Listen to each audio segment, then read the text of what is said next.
cómo negociar un pacto de socios y no morir en el intento de Startup Andalucía Roadshow.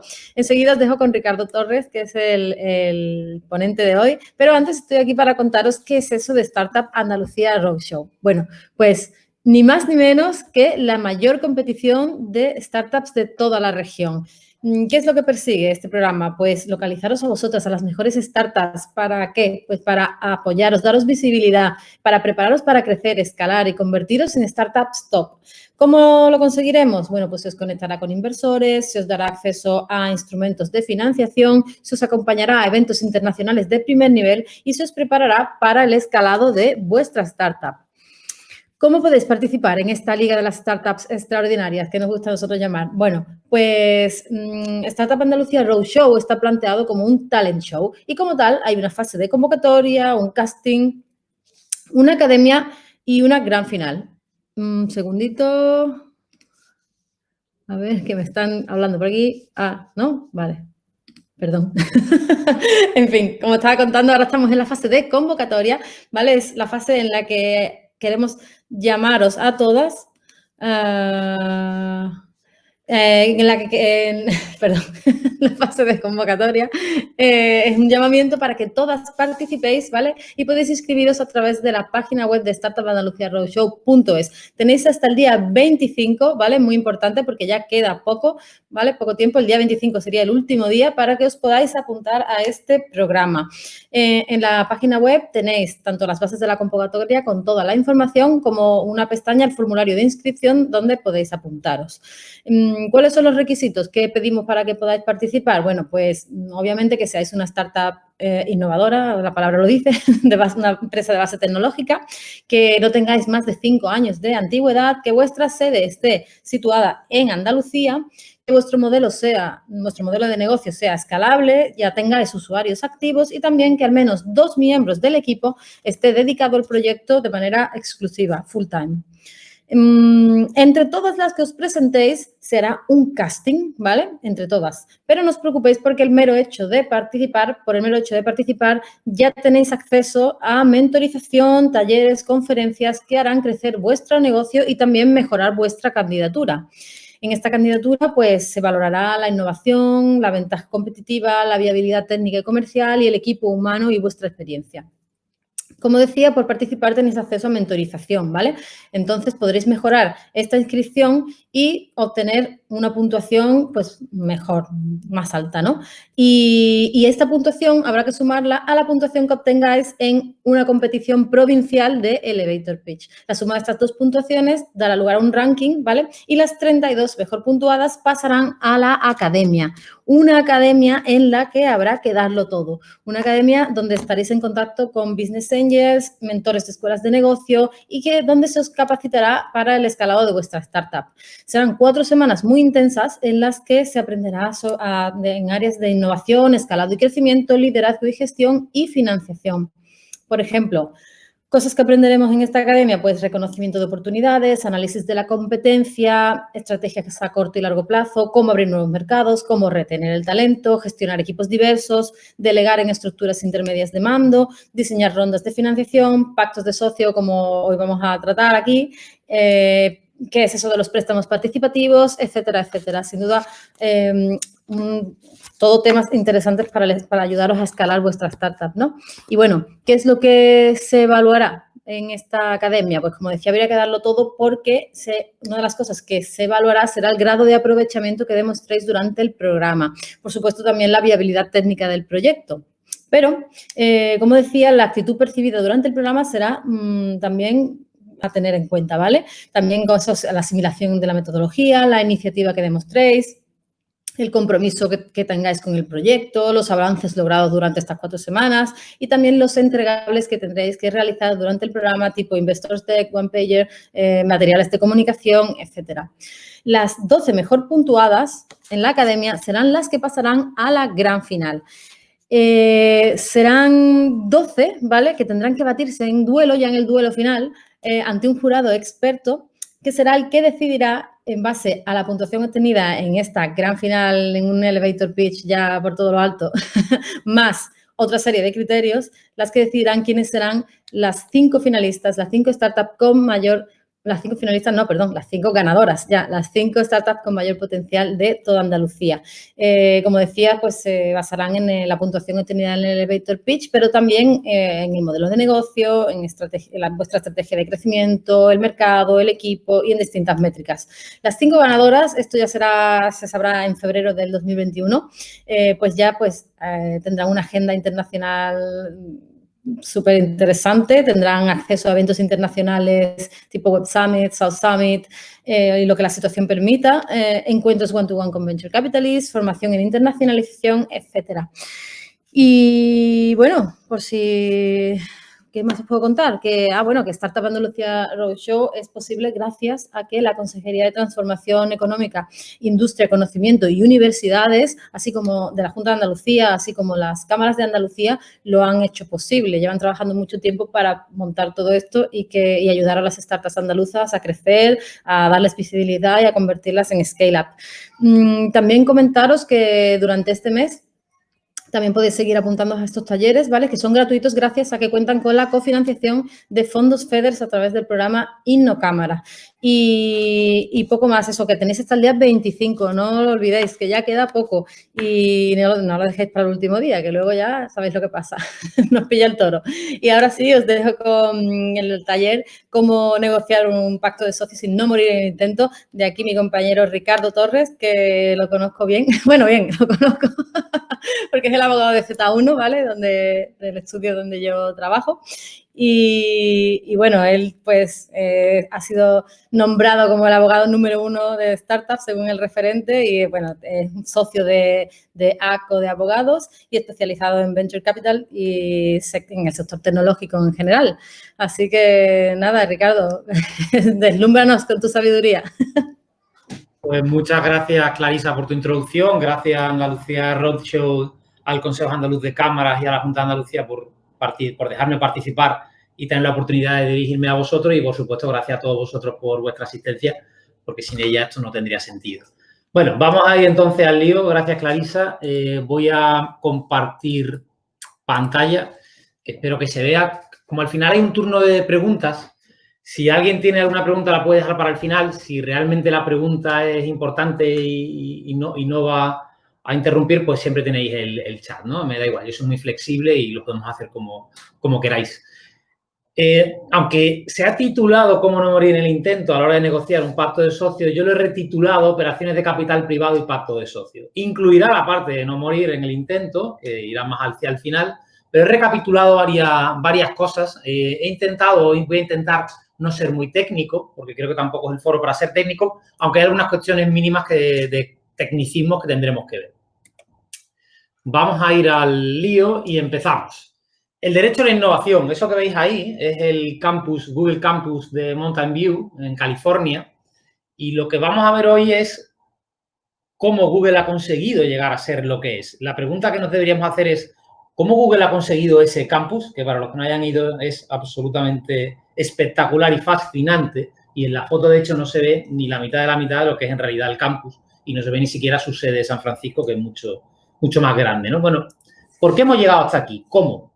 Pues hemos llegado hasta aquí por una mezcla de cuestiones jurídicas y de tipos de derechos distintos que permiten que compañías como Google lleguen a ser los gigantes y los monstruos y tengan la presencia en nuestra vida diaria que hoy día tienen, ¿no? El derecho de sociedades, el derecho de quiebra, las finanzas corporativas y el derecho del mercado financiero tienen como objetivo maximizar el bienestar social, hacer grandes compañías que paguen impuestos y crear trabajo, porque al final esto va de eso, de crear grandes compañías que sean adquiridas, que creen trabajo y que se puedan pagar impuestos con los trabajos que se crean. Ahí tenemos, veis una típica foto de la era industrial de hace 150 años, esa era la economía de hace 150 años, y abajo tenéis un carrito de compras de la economía digital. En parte, como decía, hemos pasado de la foto de arriba a la de abajo gracias al desarrollo del derecho de sociedades. ¿Por qué?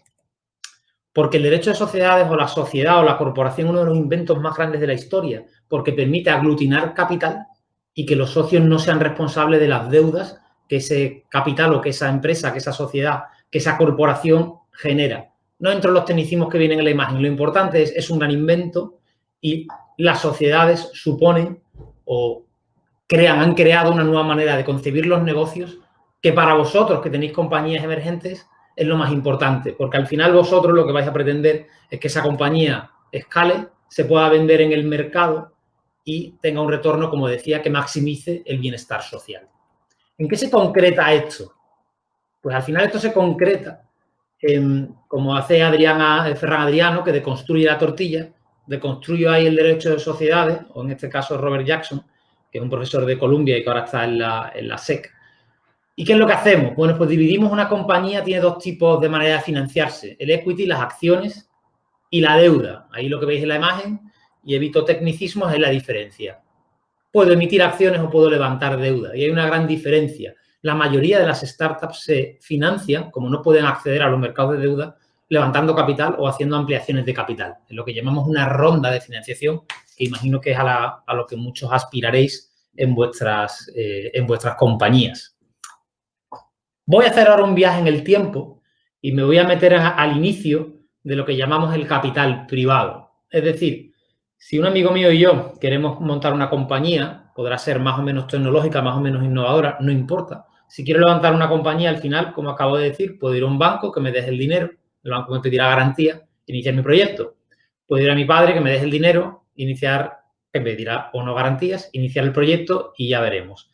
Pero hay una diferencia fundamental en las empresas que son tecnológicas y es la capacidad de acudir al capital privado, a la inversión de inversores que podrán ser profesionales o no ser profesionales, pero que inyectan dinero en la compañía y que esperan un retorno. Eso es lo que conocemos como capital riesgo, capital privado o venture capital en inglés.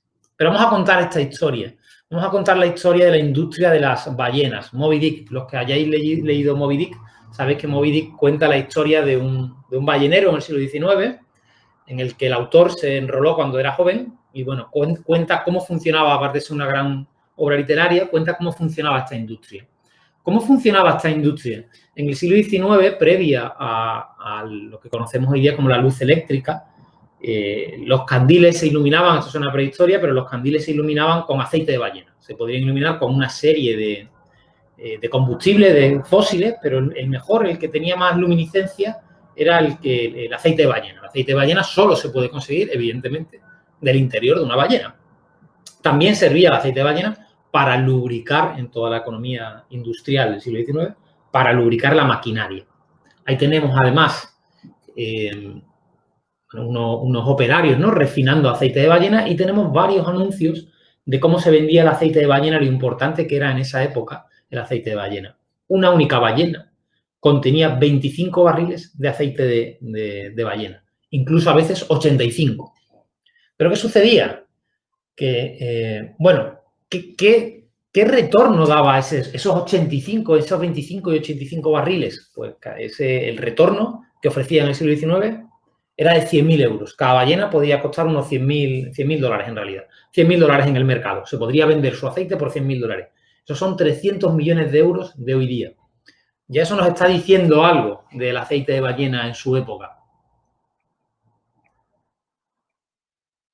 Tenemos más imágenes, ¿no?, ahí de lo que suponía el aceite de ballena y lo que suponía la industria ballenera, perdón. La industria ballenera, además, y atención a este dato, se dividía entre 4 protagonistas fundamentales. El primero, el agente o intermediario, que lo que hacía era ponía en relación a la gente que estaba a la tripulación del barco y a los inversores, los financiadores, que hoy día llamamos inversores, en aquella época se le llamaba financiadores, que en aquella época no había inversores profesionales, sino que lo que había era gente rica, noble o profesionales como médicos y abogados. El capital, que se le pagaba con un short lay o con una parte de las ganancias. Y la tripulación, que se le pagaba con una parte de las ganancias, pero long lay, menor. Ishmael en Moby Dick era uno de los personajes y era el personaje fundamental. Se llevaba el 0,4% de las ganancias. Era tripulación, no era capital, ¿no?, para que diéramos una idea. En la industria de la ballena era muy penosa, era muy difícil de conseguir. ¿Por qué? Porque avistar ballenas era complicado. Ahí veis, una vez que la ballena está avistada, se le arponea, se la aguijonea, se le mata a un ser realmente descomunal y ahora hay que despiezarla, como veis en la imagen, y sacarle el aceite. Es decir, era un trabajo muy, muy peligroso. Pero lo fundamental es lo que nos interesa a nosotros, más allá del peligro que tenía. Hoy día crear Google no tiene tanto peligro. Supone 6 puntos principales de creación de industria que continúan hoy día. Uno, es de un emprendimiento excepcional, igual que todos los que queréis crear vuestra startup, es de un emprendimiento excepcional y un gran sacrificio. Hoy día es un sacrificio económico y personal, en aquel tiempo, como acabo de decir, un sacrificio hasta de tu vida. Suponía un despliegue de dinero de capital riesgo, es decir, un dinero arriesgado, porque la mayoría o un gran porcentaje de viajes de barcos fletados para cazar ballenas no volvía o volvía con 0 euros de retorno porque no habían sido capaces de avistar ninguna ballena. Suponía unos retornos enormes, lo que llamamos un long tail return, porque 2 de cada 3 viajes, como he dicho anteriormente, no daban ningún beneficio. Eso significaba que solo 1/3 daba beneficio. Significaba que la inversión la mayoría de veces se perdía y había que apostar a caballo ganador. Después explicaré un poco más sobre esto. Suponía más que había unos incentivos de pago basados en el retorno. Eso suponía lo que llamamos hoy día una alineación o un alineamiento de intereses, sin el cual no es posible este tipo de compañía.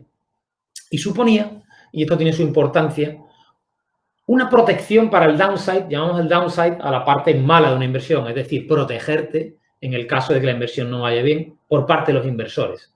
En aquel tiempo, esa protección del downside se hacía a través de una industria del seguro, hoy día se hace de otra manera, pero a través de la industria del seguro, porque el seguro te podía proporcionar pues, un capital en caso de que el barco se perdiera. Había, además, un logbook o un cuaderno de bitácora, decimos en español, de la compañía, del barco, en el que se guardaba, los agentes lo guardaban, y que se mantenían por esos agentes como repositorios de información, en el que tú podías consultar cuál era el track record del capitán y de la tripulación. Y eso, ahora comentaré a qué os suena eso. A mí me suena una cosa muy clara de cómo se invierte ahora en las compañías, pero no lo desvelo ya.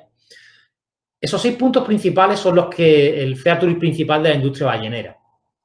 Bien, ¿a qué nos suena todo esto? Pues esto nos suena ni más ni menos, no hace falta ser ningún crack del emprendimiento para verlo, esto nos suena a cómo se estructura hoy día una operación de capital riesgo y cómo funciona una startup. Es exactamente igual. Es decir, ahí en la imagen tenéis el fondo, quiénes son los socios del fondo, quién es el fondo que invierte, quién es el emprendedor y quién es el equipo. Y tenéis abajo cómo funcionaba un viaje de la industria ballenera. Todas las características que hemos visto son exactamente iguales en la industria ballenera que en la industria del capital riesgo actual. Es decir, ellos definieron, y creo que con estos ejemplos ya no se olvidará nunca, ellos definieron las características principales de la industria del capital riesgo, del emprendimiento y del mundo startup que conocemos hoy día, que nos parece muy moderno, pero que no es tan moderno. Al final, las 2 características principales es el entrepreneurship o el emprendimiento y la inversión de alto riesgo con un importante retorno, con un retorno de cola que significa que la mayoría de inversiones no van a retornar nada y un pequeño número de inversiones van a hacer que todo el portfolio, toda la inversión del capital riesgo tenga sentido.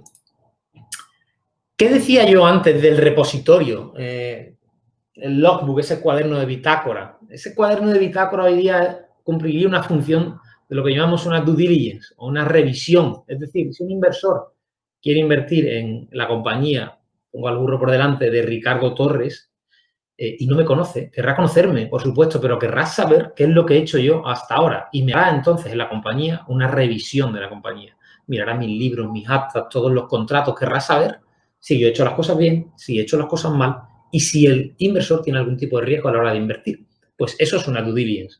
Ese repositorio cumplía ese mismo papel, para que veáis lo avanzados que estaban, aún dentro de lo limitado de las herramientas que tenían. Segunda historia del día, el principio de la industria de capital riesgo, pero desde otro punto de vista, desde el siglo XIX y de la industria del algodón. Y aquí hay otra conclusión principal y terminaré un poco ese primer bloque histórico de antecedentes, de conceptos, para que no se os olvide. Los conceptos principales en los que se asienta la industria a la que queréis participar, la industria de la tecnología, el capital riesgo y el capital privado. El principio de la industria de capital riesgo de la máquina de algodón era muy sencillo. El algodón, la máquina de algodón supone una revolución. Sabéis que en Estados Unidos, el sur de Estados Unidos era completamente agrícola y era mano de obra, ¿no? Se hacía con mano de obra y el algodón se recolectaba con mano de obra. Pero en Inglaterra se crea una máquina de algodón que es capaz de hacer, al igual que hoy día hace la tecnología, que muchos puestos de empleo, muchos puestos de esclavos, dependiendo del país y de la época, pues se amortizaran y se pudiera hacer con menos fuerza de trabajo. Pero ¿qué sucede? La industria del algodón y la maquinaria estaban en Inglaterra, no en Estados Unidos. Y entramos en el caso. Almy y Brown eran unos ricos comerciantes de Providence, de Rhode Island, en el norte de Estados Unidos, y habían hecho una gran fortuna con la industria del comercio marítimo. Pero temían las guerras y querían diversificar su industria. Eso también os debe sonar hoy día lo que hace la gente con dinero, ¿no? Con posibilidades. ¿Cómo lo hicieron? Me dijeron, bueno, ¿por qué no en la industria del algodón? Como hemos dicho, eran industrias del norte, pero no tenían ningún conocimiento sobre la técnica del algodón. No tenían ni idea. Es decir, no conocían el mundo en el que querían invertir. Sin embargo, Slater, un inglés de 21 años, tenía ese conocimiento de la maquinaria porque la había adquirido, él era inglés, en Inglaterra. En aquella época, además, los ingleses o el gobierno de Inglaterra había creado varias leyes, había dictaminado varias leyes por la cual todo aquel trabajador que fuera cualificado y estuviera cualificado en la industria del algodón no podía salir de Inglaterra. No le daban lo que hoy día llamaríamos un visado. Por supuesto, eso no era ningún tipo de obstáculo y muchas personas, muchos ingleses fueron a hacer fortuna a Estados Unidos. Slater era uno de ellos. Llegó a Estados Unidos con su conocimiento, lo que hoy llamamos sweat equity o equity o accionariado de sudor, en el que el accionariado se le proporciona no porque ponga capital, sino porque pone idea y trabajo. El rol de Almy and Brown era proveer capital, por supuesto, con mucho riesgo. Y también su rol era lo que llamaríamos hoy día el gobierno corporativo, es decir, mandar en la compañía, dirigir y decir qué es lo que hay que hacer. En cuarto lugar, el dinero de esta inversión era realizado poco a poco, por tranches, por tramos, staggered, poco a poco.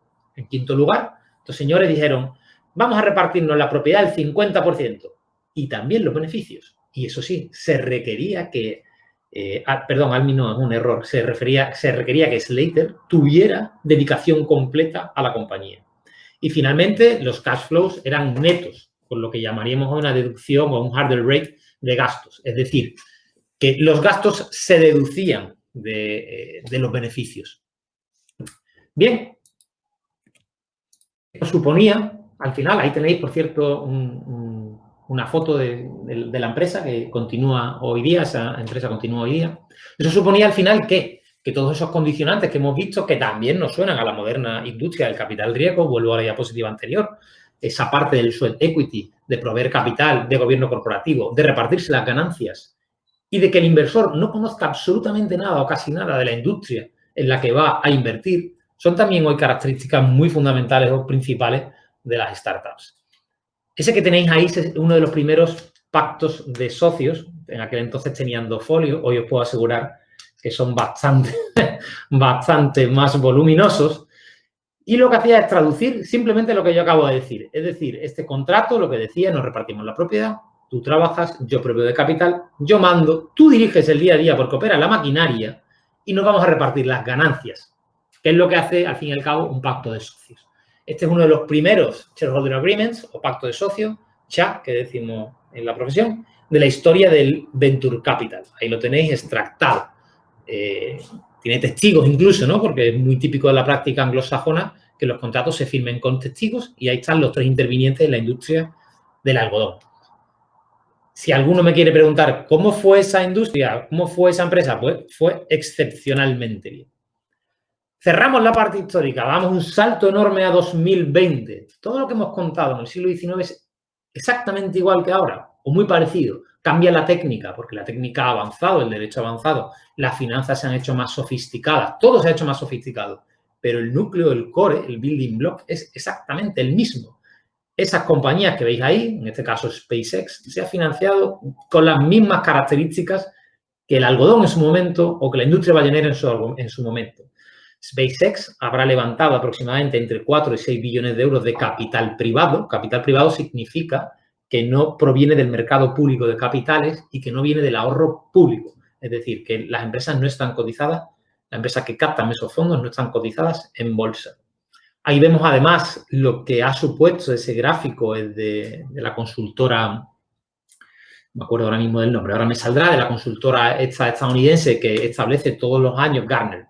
Gartner, ese es el gráfico de Gartner que establece todos los años cómo funciona la tecnología y lo exponencial que se ha vuelto la tecnología. Y el último gráfico establece lo que hemos dicho antes, el long tail, ese retorno largo de cola. Vemos como en el gráfico abajo número de inversiones o número de presentaciones lo denomina aquí, inversiones o compañías que han recibido financiación, valoraciones y finalmente exits o ventas con éxito. Como veis, la parte de ventas con éxito es minúscula. Hay mucho menos ventas con éxitos que fracasos, pero esas ventas con éxito son tan grandes y tan numerosas que nos permiten que todo el portfolio y todas las pérdidas que hemos obtenido por las que han quebrado, aún así nos permite un gran retorno, ¿no? Un outside retorno. Bien, después de esta parte introductoria, que espero que no se os olvide nunca de dónde viene la industria, de dónde viene, cómo se confeccionaron los primeros pactos de socios, cómo funcionaba el capital privado hace 150 o 200 años, nos metemos en pactos de socios. ¿Qué nos enseñan estas historias en el fondo? Pues estas historias nos enseñan que el venture capital es una industria, o el capital riesgo, o la industria de startup, es una industria basada en compartir los enormes retornos derivados de grandes riesgos, porque se dice en el mundo de la finanza, o se explica que existe una derivada llamada binomio riesgo-rentabilidad, y que a mayor riesgo, mayor rentabilidad, a menor riesgo, menor rentabilidad. Si buscamos una rentabilidad enorme, tendremos que incurrir en un riesgo enorme. Y si ese binomio no funciona, desconfiemos de la supuesta operación en la que estamos invirtiendo o en la que pretendemos que se nos invierta. Segundo, la alineación de intereses es fundamental. Sin esto no hay operaciones de financiación de capital privado, no hay pactos de socios, no hay startup y no hay nada de nada. Lo que hemos estado viendo anteriormente es cómo el interés del financiero, del financiador, del inversor, del empresario, llamadlo como queráis, y el interés del emprendedor, empresario, startup, empresa emergente, llamadlo como queráis, tiene que coincidir y tiene que ir en el mismo camino. Si eso no sucede, no habrá operación. Y lo que no puede plantearse es una operación de startup, de inversión startup, en el que cada uno mire hacia un lado. Hay que mirar hacia el mismo sitio y confluir y alinear intereses. En tercer lugar, Almi Brown, lo hemos visto, el pacto de socios rige la vida de la sociedad, lo veremos ahora posteriormente, y de la inversión realizada. Debe regular los máximos what if, los máximos escenarios de qué sucede si. Pero tampoco hay que volverse loco, porque si no los pactos de socios serían la Biblia, tendrían 1000 páginas. Tampoco es la idea. La idea es alinear intereses y regular los máximos escenarios posibles y después veremos qué es lo que busca un fondo y qué es lo que busca un emprendedor en un pacto de socios. Y en primer lugar, antes que nada, deben venir los cálculos financieros y escenarios de salida posible, así como los retornos mínimos de los inversores de capital riesgo profesional. Ahí le llamo yo MOIC, IRR, no importa el nombre técnico, lo que importa es gran retorno. Si mi compañía no va a obtener un gran retorno, va a ser muy difícil que yo pueda convencer a un inversor de capital riesgo de que debe invertir en mi compañía. Entonces, lo primero es tener eso claro, hacer los escenarios, ser honrado con uno mismo y si no, buscar financiación en otro sitio porque no pasa absolutamente nada. ¿Cómo funciona una operación?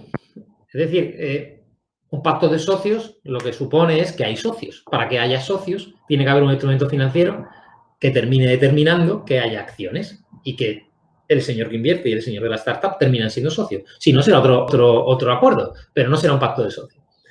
¿Cuáles son los instrumentos financieros del capital privado? Ya sea Business Angel, porque todo esto se puede replicar a escala minúscula o a escala planetaria como la de SpaceX. Se puede levantar 5 billones o se puede levantar 50.000 euros. Es exactamente igual. Las técnicas son las mismas. Tenemos el préstamo participativo o convertible.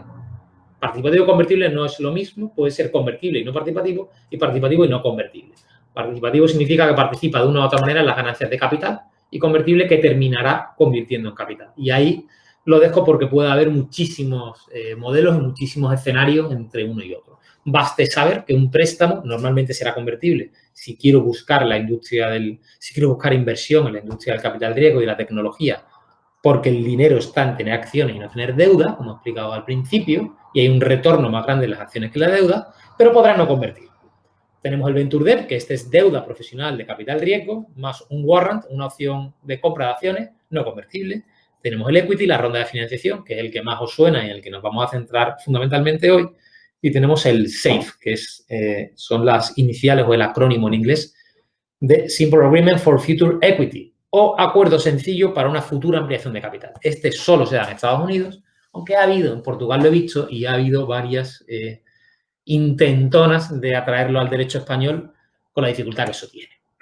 Aquí tenemos muy sucintamente cómo funciona un préstamo convertible. Yo dejo una cantidad hoy en formato deuda, es decir, tiene un interés y tendré que devolverlo, porque la diferencia fundamental entre el formato equity y el formato deuda es que la deuda tengo que devolverla. En el formato equity no tengo que devolver nada. Te he dado unas acciones a cambio de tu dinero y cuando vendamos las acciones, pues ganaremos X o Y, o si Dios quiere, X más 4. Ahí tienes ahí tenéis una serie de features imprescindibles en la nota convertible, pero que son más técnicos y en los que no voy a entrar. Aquí tenemos el Venture Debt y la diferencia con la deuda normal. Como también es más técnico, os pongo también un artículo que podéis ver en internet que escribí al respecto. Y simplemente lo que tenéis que tener claro es que para este tipo de financiación hay que tener caja y en las fases iniciales, pues normalmente los financiadores profesionales no lo conceden. Y que es una mezcla entre deuda y una pequeña ampliación de capital. ¿Y la ronda? ¿Cómo funciona al final la ronda? ¿Qué es lo que sucede cuando realizo una ronda de financiación? Cuando realizo una ronda de financiación lo que hago es valorar a la compañía y se me entregan unas acciones a cambio de un dinero. Tan sencillo como eso. Eso es una ronda de financiación explicada de la manera más sencilla posible. En el gráfico vemos la diferencia entre una empresa public en el sentido no que sea pública porque sea del Estado, sino en inglés y en el derecho anglosajón public es cotizada. Una empresa cotizada y una empresa privada que no se mantiene en el mercado de capitales y que es privada, es solo de sus socios, no está disponible para el público. Ahí veremos la diferencia entre el precio, liquidez, etcétera. Pero lo importante es la casilla para los efectos de hoy día, o los efectos de la charla de hoy. Lo importante es la última casilla donde pone monitoring, ¿de acuerdo? Cuando la empresa está cotizada, el monitoring o el supervising o la supervisión, siempre hay una gran protección para el accionista. ¿Por qué? Porque hay una regulación del mercado de valores que protege al accionista, hay un consejo muy profesionalizado, hay una serie de normas del mercado de valores y, sobre todo, como pone la columna de la izquierda, hay una gran liquidez. El precio refleja siempre la información disponible. Si yo acudo a la bolsa hoy día y veo que, no sé, el Banco Santander cotiza a X euros, ese es el precio real del Banco Santander a día de hoy de mercado. Si quiero saber el precio de mercado de una startup a día de hoy, pues será mucho más difícil, puesto que como la acción no cotiza, no tendré oportunidad de saber si el precio que me da el emprendedor es el correcto o no lo es, o simplemente un precio interesado, elevado, porque a él, evidentemente, le interesa ese precio. Por lo tanto, dado que la supervisión es muy inferior en el mercado privado, en el mercado de capitales, los accionistas lo que hacen es protegerse de todo lo posible y más allá a través de los documentos que vamos a ver. Y todos los documentos, todas las reglas, todos los covenants, todas las cláusulas que queramos o que ellos te quieran imponer o que quieran negociar vendrán en un acuerdo al que denominamos pacto de socios y acuerdo de inversión, porque no solo es el pacto de socios. Esta es la explicación de por qué el pacto de socios es tan importante para un inversor. Estos acuerdos, como acabo de decir, se denominan acuerdo de inversión y pacto de socios. ¿Cuál es la diferencia? El acuerdo de inversión regula una cosa y el pacto de socios regula otra. Pueden venir por separado o pueden venir juntos en un único documento. El acuerdo de inversión regula fundamentalmente qué es lo que vas a hacer con el dinero. Es decir, voy a ampliar capital, voy a darte X acciones y qué es lo que pasa en caso de que finalmente no amplíe capital. ¿Por qué no puedo ampliar capital? Por una serie de historias jurídicas en las que no vamos a entrar ahora. Y el pacto de socios lo que hace es el siguiente paso. Una vez que se realiza esa ampliación de capital, ¿cómo regula una vez que yo estoy dentro de la compañía? ¿Cómo regulo el siguiente estadio que es somos socios? Además, importante, las operaciones de capital privado en el sentido de venture capital y no de private equity son operaciones de capital minoritarias. El inversor nunca va a tomar una participación mayoritaria en la compañía, la va a tomar minoritaria, con lo cual tiene que protegerse frente a las acciones que pudiera hacer el mayoritario. Pero no solo de pactos vive el hombre, es necesario tener unos estatutos adaptados a ese acuerdo de socio. Y aquí hago un excurso o un disclaimer. Hay compañeros abogados que indican que lo más importante es el pacto de socios y sí, coincido, lo más importante es el pacto de socios que los estatutos, Pero, unos estatutos adaptados al pacto de socios son fundamentales. ¿Por qué? Porque el orden societario y el orden contractual, el orden del contrato, no siempre coinciden y hay que hacerlos coordinar lo mejor posible. Si no, después la operación, en caso de problemas, puede quedar coja. Y sobre todo, al final, ¿para qué sirve un pacto de socios? Todo esto que llevo hablando media hora, ¿para qué es? Recordad, para que los intereses queden alineados para protección de todas las partes. Porque siempre hablamos de la protección del minoritario, y sí, el minoritario tendrá una protección económica, pero el mayoritario, aunque tenga la mayoría, también debe protegerse de otros aspectos. ¿Qué es lo que quiere un VC o un Venture Capital o un inversor profesional? ¿Qué es lo que busca en un pacto de socios? Busca lo que llamamos un ratchet, que después explicaré lo que es, una protección antidilución. Busca normalmente un derecho de liquidación preferente, que también explicaré lo que es. Busca unos derechos de veto, por denominarlo de una manera un poco gruesa o sencilla. También se denominan protective provisions, es decir, provisiones o cláusulas de protección porque tiene la minoría. Es decir, lo que busca es que la mayoría no le puede imponer ciertas decisiones muy onerosas para él. Es decir, por ejemplo, un socio minoritario, un VC minoritario que haya realizado una inversión y por la cual tenga un 20% de la compañía, no podrá decidir muchas de las cosas en la compañía porque solo tiene un 20%. Si quiere que el emprendedor no le haga la cucamona y haga una escisión es romper la compañía en dos y hacer dos compañías de donde había una, hacer dos. Y escindir toda la tecnología y toda la parte interesante a otro sitio y venderla y no darle, venderla posteriormente y no darle el dinero que le corresponde a ese inversor, pues evidentemente ex ante en el propio contrato, en el propio pacto de socios, el inversor tendrá puesto una disposición que diga para realizar escisiones, aunque yo tenga un 20% y tú tengas un 80%, tienes que contar conmigo. Te veta esa decisión o te la sujeta en operaciones más complicadas, no lo quiero hacer más complejo, pero cuando hay muchos inversores, lo somete a unas reglas de mayoría de los propios inversores. Después están los covenants. Los covenants son disposiciones financieras o lo que conocemos como clausulado financiero en la parte más económica. Y derechos de continuar su inversión. Hemos visto que uno de los features principales de la industria ballenera y de la otra industria algodonera era que las inversiones eran por tramos, staggered, se iban desembolsando poco a poco. Anteriormente a esa técnica, el dinero se metía desde el principio. Si yo quería invertir 5 millones de euros, lo invertía del tirón. ¡Pum! 5 millones. Y a ver cómo va. Ahora no. Ahora voy haciendo distintas rondas de financiación y de capital según el avance de la compañía. Y quiero garantizarme poder seguir invirtiendo en la compañía. Eso es un follow-on right o un derecho de suscripción preferente que decimos en España.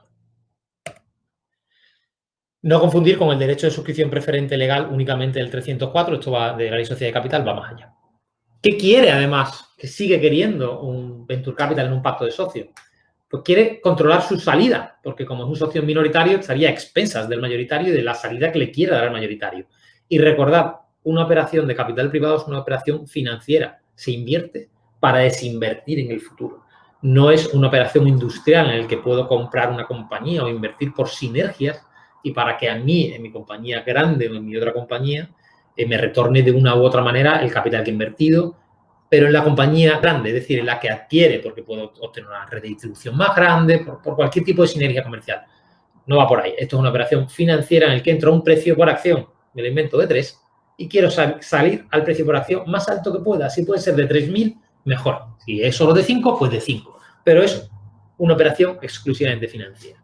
¿Cómo se garantiza la salida? Pues con derechos de arrastre, después los definiré, con periodos definidos para el retorno, es decir, no voy a estar aquí toda la vida, voy a estar solo un tiempo, con derechos de veto, que ya lo hemos visto, a través de derechos de conversión. No lo quiero hacer complejo, pero digamos sencillamente que es derecho a tener otro tipo de acciones del que te ha dado la compañía, liquidaciones preferentes que después entraré y retornos mínimos y ratchets anti-dilución que después entraré también.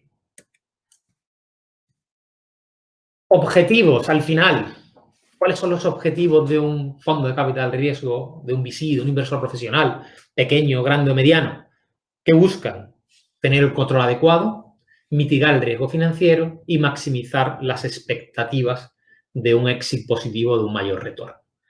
¿Qué busca un emprendedor, en cambio? Mantener interés financiero, es decir, que siga la motivación por trabajar en la compañía, partiéndose el lomo, como se diría de una manera coloquial, sweat equity, como diríamos técnicamente, y que le merezca la pena en el momento que llegue el evento liquidativo, llegue el cash out o llegue el dinero, tener control sobre el día a día o sobre ciertas decisiones y limitar ciertas decisiones que pueden ser muy onerosas para en el futuro. En concreto, no solo decisiones en el día a día, sino operaciones corporativas que por cualquier razón no le interesen. Vuelvo otra vez, hay que alinear intereses entre todas las partes. ¿Cuáles son las cláusulas más habituales para alinear estos intereses? Los covenants, pactos de carácter financiero, como he dicho anteriormente, redline, cash flow, dividendos, que se resumen prácticamente en no extraigas dinero de la compañía sin mi permiso como inversor, porque todo el dinero debe ser reinvertido para el crecimiento de la compañía. Las protective provisions, que también hemos dicho anteriormente, en consejo general, en junta general, sindicaciones de voto, mayoría reforzada, prohibición de venta de activos, creación de filiales, etcétera. Cómo se transmiten las participaciones de la compañía y los derivados, es decir, los derechos relativos a esa transmisión de participaciones, en el que nos encontramos el tacalón, la adquisición preferente, el follow-on right que he dicho anteriormente. Esta es fundamental, pues que dará derecho después a comprar en las diversas operaciones de secundario que se vayan haciendo. Lo que llamamos scheme and provisions, que no es otra cosa que los pactos realmente que importan a los emprendedores como trabajadores de la compañía, no como accionistas, y que se suelen concretar en un pacto de no competencia y de exclusividad y unas sanciones al incumplimiento de ese pacto, que sí pueden tener relación y deben tener relación sobre el accionariado, sobre las acciones que se tienen en la compañía. Régimen de incumplimiento, que viene directamente relacionado del anterior. ¿Qué pasa si yo soy el que incumplo como emprendedor esos pactos de no competencia y de exclusividad? ¿Y qué pasa si lo que hago es otro tipo de incumplimiento? Y aquí viene el famoso, lo habréis escuchado, vesting. El vesting es el derecho a ganarse las acciones trabajando en la compañía, igual que le dijeron al pobre Slater Sweat Equity, pero te lo tienes que ganar. Hoy día es así, se ha sofisticado y lo que se pretende es que el emprendedor no deje en ningún caso la compañía sin acciones o se lleve todas las acciones y haya estado trabajando simplemente un periodo corto de tiempo en la compañía. Se pretende que se gane las acciones, que trabaje un mínimo entre 4 y 5 años para tener un porcentaje, que las vestee, que las consolide. Más cláusulas de exit. Oye, put option, como qué sucede si la compañía no va bien, no quiero quedarme atrapado en esta compañía como inversor. ¿Y qué sucede si la venta es productiva? Si va bien, si me ofrecen 50 millones. Hay emprendedores a los que si una salida le ofrecieran 50 millones, escupirían a la cara al comprador y otros que por 50 millones lo venderían todo lo que tienen. Independientemente del screening que haga el fondo, que haga el inversor profesional sobre si ese emprendedor tiene la madera para llegar a tener una compañía que valga más de 50 millones, independientemente de eso, el fondo lo que hace es garantizarse lo que se llama un derecho de arrastre, que después explicaré más concreto, pero que supone que puede obligar a salir y a vender al emprendedor, porque nadie puede obligar a vender al titular de un derecho si este no quiere. Derecho de preferencia, liquidación preferente, que después explicaré, derecho de conversión, que ya he dicho, antidilución, que es el ratchet y que después explicaré, y el pay to play, que es como derecho a tener que poner dinero para poder acudir a esa ampliación. Follow-on, que también ya he explicado, es decir, derecho a poder acompañar en las siguientes rondas para que mi participación sea lo mayor posible o que conjugue con lo que tengo en mi portfolio y que se concretan también en derechos de adquisición preferente y derechos de tanteo en caso de que haya una venta de acciones. Eso, que son los famosos planes de Phantom Shares, y cuidado con los planes de Phantom Shares, no es un día hoy para detenerme mucho en planes de Phantom Shares, pero algo diré. Y finalmente lo que llamamos miscelánea o varios finales, jurisdicción, arbitraje, etcétera. Estos 10 puntos y otros muchos que no he citado aquí se concretan en documentos después mucho más voluminosos.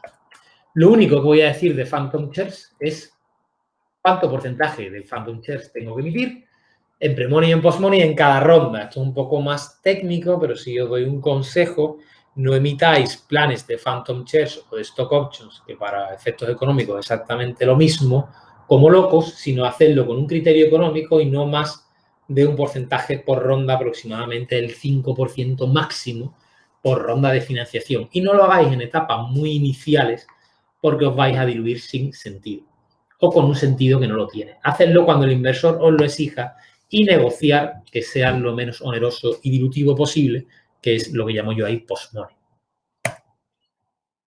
Ahí abajo tenéis, por ejemplo, un error, ¿no? Porque aquí este term sheet o esta oferta establece un ESOP del 25%, pues eso, en mi opinión, es una barbaridad.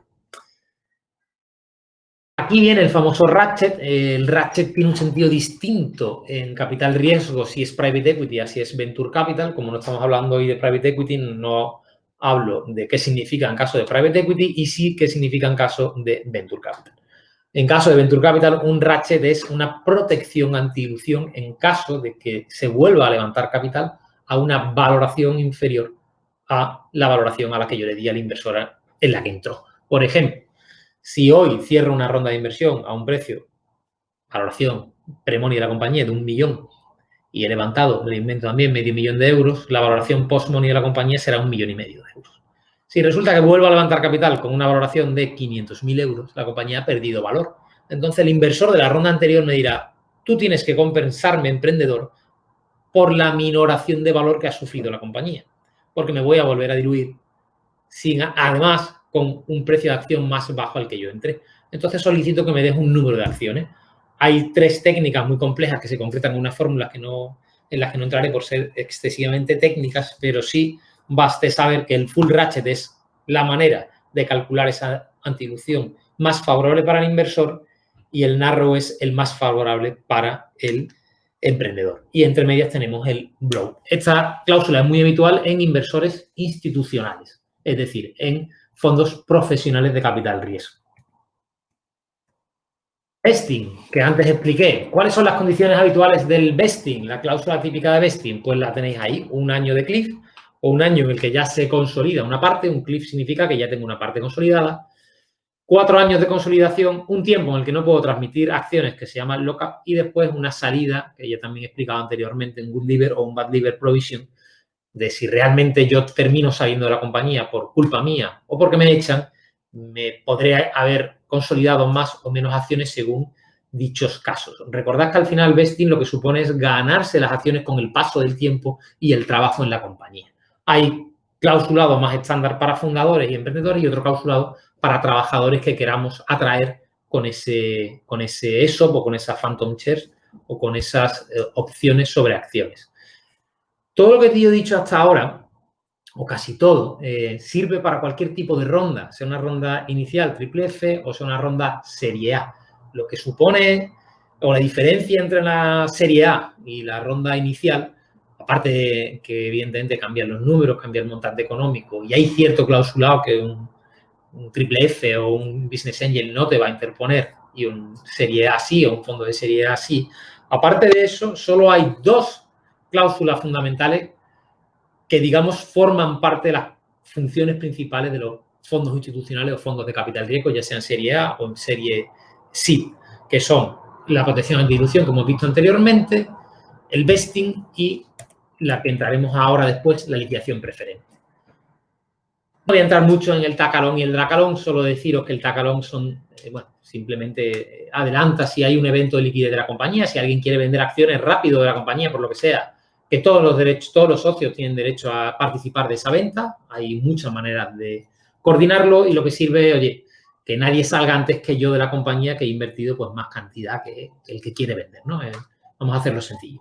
El dracalón, que también he dicho anteriormente, supone un derecho de arrastre para una venta no ya en fases iniciales, sino para una venta que es productiva. Oye, me están ofreciendo 100 millones y resulta que mi socio me está extorsionando, dice que no quiere vender y ya es un importe suficiente. Pues esta cláusula lo que hace es determinar cuándo uno de los 2 socios que recibe la oferta puede obligar al contrario a vender, a arrastrarle. Lo que haces es arrastrarle. Y una vez que le arrastras, pues está obligado a vender al precio que hayáis determinado en la cláusula o según la mayoría que hayáis determinado, etcétera. La construcción de la cláusula, bueno, eso ya es más complicado, depende de la operación. Y finalmente, y ya el último feature, también muy típico, que es el que decía antes de liquidación preferente, muy típico de los inversores institucionales y que yo no aceptaría nunca en fase semilla porque desalinea intereses creando zonas muertas, que si alguien después tiene interés le explico lo que es. Esta cláusula es un downside protection. Os decía antes que el downside protection de la industria ballenera era el logbook, perdón, era la aseguradora. Se aseguraba que si el barco quebraba y la compañía quebraba, pues yo me llevaba un dinero por la quiebra o porque este había ido mal, etcétera. Ahora no se hace así, no se asegura ese riesgo, sino lo que se hace es que en caso de que la compañía se venda por un importe inferior al que yo pensaba que se iba a vender, yo mínimo, aunque no me corresponda, recupero la cantidad que invertí. Como he dicho, idealmente tiene que ser de inversores institucionales y fondos de capital riesgo. Estas liquidaciones preferentes, esto es un poco técnico, pueden ser pari passu o stack, ahora mismo eso no importa. Y también la liquidación preferente permite al inversor convertir, porque esa liquidación preferente supondrá que tendrá una serie de acciones distintas a la del emprendedor. Las del emprendedor las llamamos acciones comunes o acciones ordinarias, common en la jerga, y las otras serán acciones privilegiadas o participaciones preferentes. Pero el inversor podrá decidir, y ahora pongo un ejemplo, transformar sus acciones preferentes con liquidación preferente a acciones normales, cuando le salga a cuenta. Ahora explicaré cuándo le salga a cuenta. Es necesario entender el mecanismo y cómo funciona la cascada en la venta de la compañía, el waterfall una vez llegue a la venta. Y debe calcularse siempre en precio de participación porque hay que descontar los precios de acciones sobre acciones, de opciones sobre acciones, phantom shares y convertibles que queden emitidos y que no hayan convertido. Aquí no lo voy a hacer en precio por acción porque no lo quiero hacer complicado, pero sí voy a poner un ejemplo de lo que digo. Imaginaos en la columna de la derecha, y con esto voy a terminar, una valoración pre-money de la compañía de 10 millones de euros y un ticket para una inversión de 2 millones y medio. Es decir, tenemos un post-money de 12 millones y medio. La compañía vale 12 millones y medio después de la valoración. Pero, columna de la izquierda, liquidation and exit, imaginaos que la compañía, sencillo, se termina vendiendo por 5 millones.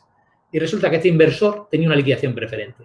Volvemos a la columna de la derecha y si este inversor ejecuta su derecho de liquidación preferente, si realmente tenía un 20% de la compañía, como veis arriba en el stake, él se quedó con un 20% de la compañía, le correspondería 1 millón.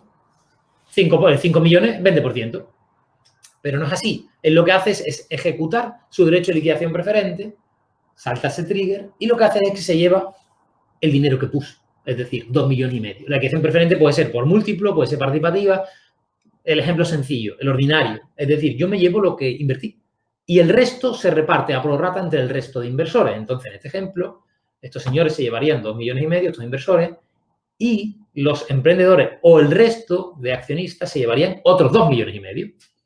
Bien, mismo ejemplo, pero ahora el equity value, es decir, el valor de la compraventa de la compañía, es de 10 millones. ¿Qué sucede? 10 millones, decimos, misma cuenta. Oye, si yo de 10 millones tengo el 20%, me tendría que llevar 2 millones.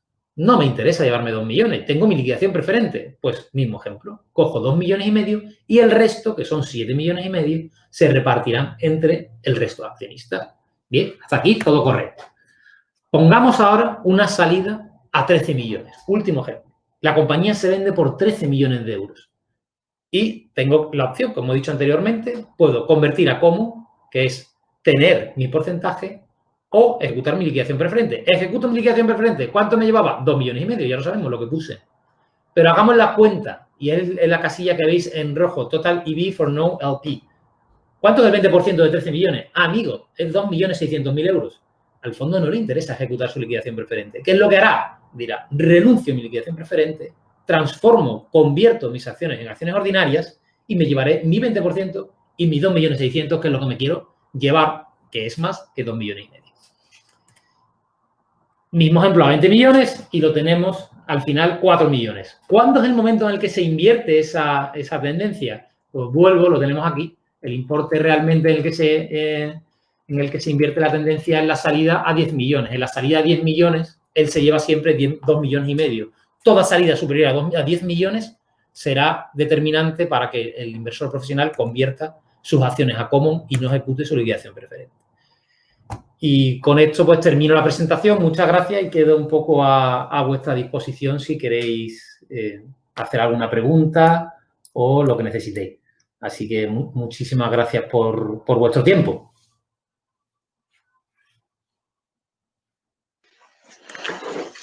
Muchas gracias, Ricardo. Hay una pregunta en el chat.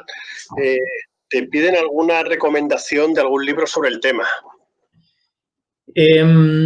Recomendación sobre el tema. Venga, pues si es sobre rondas de financiación, cómo cerrar rondas de financiación de Brad Feld. Es muy didáctico y muy intuitivo y relativamente sencillo porque entra en este mundo que es muy técnico de manera muy sencilla.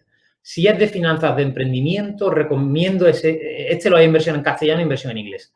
El que voy a decir solo lo hay en versión en inglés y se llama Entrepreneurial Finance, de Luisa Alemani y de Oxford Books.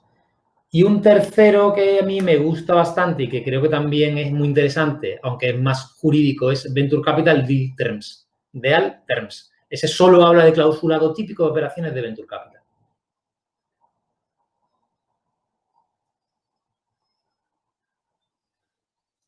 Gracias. Nos preguntan también que cuál es la mejor forma para proteger la dilución de los fundadores. No les va a gustar la respuesta. No hay ninguna forma de proteger la dilución de los emprendedores. Los emprendedores, por definición, deben diluirse. No es la manera correcta de ver las cosas.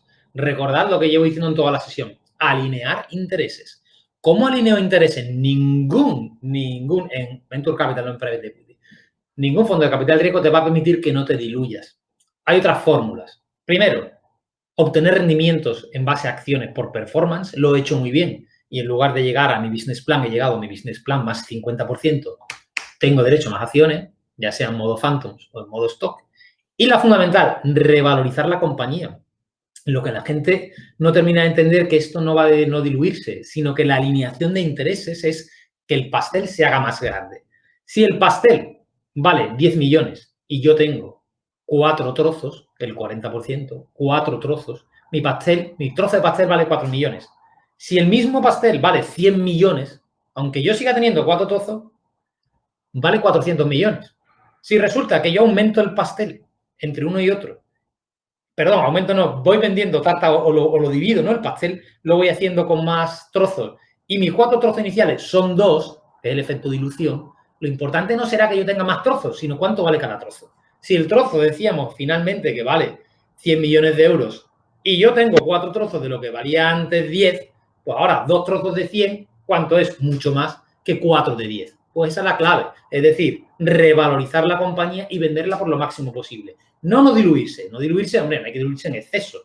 Pero no es no diluirse, es revalorizar la compañía.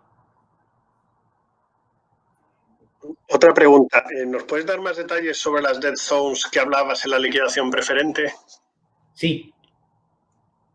Es decir, es muy sencillo de entender, es muy intuitivo. Hemos dicho que llega un momento en el que, imaginaos que tengo una liquidación preferente, valor a 10 millones y otra a 20 millones.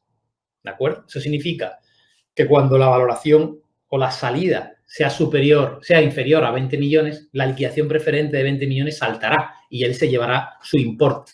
Bien, pues ¿qué sucede cuando la valoración de la compañía está entre 10 y 20? Normalmente el emprendedor va a ver lo mismo, le da igual. ¿Por qué? Porque ya las liquidaciones preferentes saltan y yo veo lo mismo. Es decir, si mi liquidación preferente es un ticket de 3 millones y voy a vender por 2,5, a mí me da igual vender por 2,5 o por 3 porque no voy a ver nada. Eso es una zona muerta. En ese ejemplo es una zona muerta de 0. Pero cuando hay stack, cuando están apiladas las liquidaciones preferentes, entre una y otra, entre una valoración y otra, hay una zona muerta en la que al emprendedor no le interesa tirar más y al otro tampoco, porque siempre van a ver la liquidación preferente. Por tanto, el problema de hacer una pila, un stack con muchas liquidaciones preferentes, sobre todo en etapas muy bajas, es que el emprendedor al final no va a ver nada. Porque el emprendedor, porque la liquidación preferente es una downside protection para el inversor institucional, que es el que realmente se está arriesgando. Si resulta que el emprendedor va a estar trabajando 8 años en la compañía y tiene 10 liquidaciones preferentes y ha hecho 4 rondas, pero le dio liquidaciones preferentes a su padre, a las 3F, a un business angel perdido que entró por ahí, que no era profesional, y a quien sea que no era profesional, no le va a llegar nada. Entonces va a llegar un momento en que él va a perder la motivación o va a haber una zona muerta. Seguimos con las preguntas. Para fomentar el compromiso de los empleados, ¿recomiendas Phantom Shares Plan o un Stock Options Plan? ¿Lo registrarías en un pacto de socios en la fase de constitución de la empresa? En una fase de constitución de la empresa no daba Phantom Shares en exceso, daba unas poquitas y que se la fueran ganando, porque al principio el equity es muy caro. Después hay tortas y la cosa va bien, lo que hay es tortas por las acciones. Entonces, no voy a dar acciones por nada, porque esas acciones, ya sean en Phantom o sean en la otra, tendrá su derecho y después no las va a querer soltar. Entonces, lo primero, yo tardaba un poquito antes de dar Phantom Shares. Ese es el primer consejo. El segundo, me has dicho que si Phantoms o Stock Options, ¿no? La pregunta es que no hay debate. Normalmente se dan phantom shares porque en España la fiscalidad de las stock options es simplemente lamentable. Debido al escándalo, los más jóvenes no se acordarán, pero debido al escándalo de Telefónica en el año 99. ¿Qué significa esto? Que si yo le concedo una stock option, el empleado va a tributar 2 veces y si le concedo un phantom share, solo lo hará una vez. Con lo cual, en la práctica en España casi solo hacemos phantom shares y las stock options quedan para empresas cotizadas y no empresas privadas o SL.